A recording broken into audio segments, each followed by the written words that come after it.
बिस्मिल्लाहिर्रहमानिर्रहीम। एक कुत्ता 3 बुरी आदत की वजह से नजस करार दिया गया। ये आम कुत्ता है। दूसरा असाब काफ का कुत्ता, एक फितरत को छोड़कर जन्नती बन गया। ये खास कुत्ता है।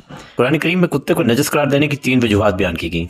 दरअसल कुत्ते की 3 बुरी फितरतें या आदतें हैं जिनकी वजह से इसे कुरान में नजसुल ऐन करार दिया गया। कुत्ते की पहली फितरत यह है कि ये रात भर जागता है, लेकिन सुबह तुलुए फजर के वक्त जब अल्लाह ताला की रहमतों का नजूल शुरू होता है, रज़्क तकसीम होता है, तो ये ऊंधे मुंह होकर सो जाता है। रात भर जागता है, लेकिन नजूल रहमत के वक्त इस पर नींद का गलबा आ जाता है। इसकी दूसरी बुरी फितरत यह है कि अपने हम जिन्स को, अपनी बरादरी को देखते ही उस पर भौंकता है। इसकी तीसरी फितरत यह है कि अपनी बची हुई खुराक को जमीन में गड़ा खोद कर दबा देता है ताकि किसी और के काम ना आ सके। अक्सर वो खुराक खराब हो जाती है, खुद भी नहीं खा सकता। बस सवाल ये पैदा होता है कि एक ये कुत्ता है जिसे नजस करार दिया गया, दूसरा असाब काफ का कुत्ता है, उसे जन्नती कहा गया। वजह क्या है? इन दोनों में फर्क क्या है? असाब काफ के कुत्ते के बारे में मुख्तलिफ मज़ाहब में इख्तलाफ पाया जाता है, लेकिन बहरहाल असाब काफ के हमरा एक कुत्ता भी था जो उनके साथ साथ रहता था और उनकी हिफाजत करता था। ये कुत्ता उनके साथ कहाँ से शामिल हुआ था?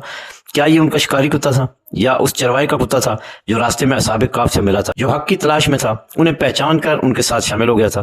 दोस्तों ग्रामी कदर, असाब काफ के दुश्मन जब गार के पास पहुंच गए तो गार के मुंह पर मौजूद कुत्ता, जिसकी फितरत में भौंकना शामिल है, अपनी फितरत के खिलाफ किया और खामोश रहा, जिससे दुश्मन ये कहते हुए वहां से आगे चला गया कि अगर यहाँ कोई इंसान होते तो कुत्ता उन्हें जरूर भौंकता। दरअसल इस कुत्ते ने अपनी फितरत को छोड़ा तो उसी वक्त उस कुत्ते पर जन्नत वाजिब हो गई। जब ये वाकया मैंने पढ़ा तो बहुत परेशान हुआ और मुझे सख्त घबराहट हुई कि ये 3 फितरतें जिनकी वजह से कुत्ते को नजस करार दिया गया, वो तीनों फितरतें तो आज हम में पाई जाती। हालांकि ए इंसान, तुझे तो मेरे रब ने अशरफुल मखलूकात बनाया है, तुझे तो अल्लाह मोहब्बत करता है। हम लाख हकीकत से नजर चुराएं, मगर ये तमाम तीनों अलामतें उतनी वाज़ेह हैं, इतनी वाज़ेह हैं कि हम हकीकत को तस्लीम करने पर मजबूर हो जाएंगे। सारी रात हम कारोबार में और बेजा मसरूफियात में जाग कर गुजारते हैं और फजर के वक्त पीराना वेला जिसकी असाख ने, हम दम भी तान कर सो जाते हैं। फिर रिज़्क की तंगी का गिला भी करते हैं और वो भी रब से करते हैं। हालांकि जब वो रिज़्क तकसीम करता है हम उस वक्त सोए रहते हैं। हम अपने ही बहन भाइयों, रिश्तेदारों, बरादरी, पीर भाइयों के लिए आसानियां पैदा करने के बजाय मुश्किलात पैदा करते हैं, उनकी टांगें खींचते हैं, उनसे हसद करते हैं। हम जाहिद खाना अपनी फ्रिज में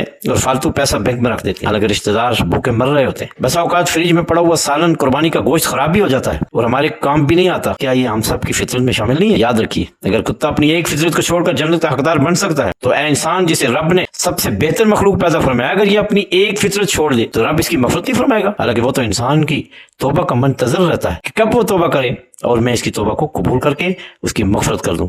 आइए आज ही हम तौबा करके अपने रब की तरफ, अपनी रब की रहमत के हकदार बन जाते हैं। अल्लाह तबारक व तआला हमें समझ की तौफीक अता फरमाए। मा तौफीकी इल्ला बिल्लाह।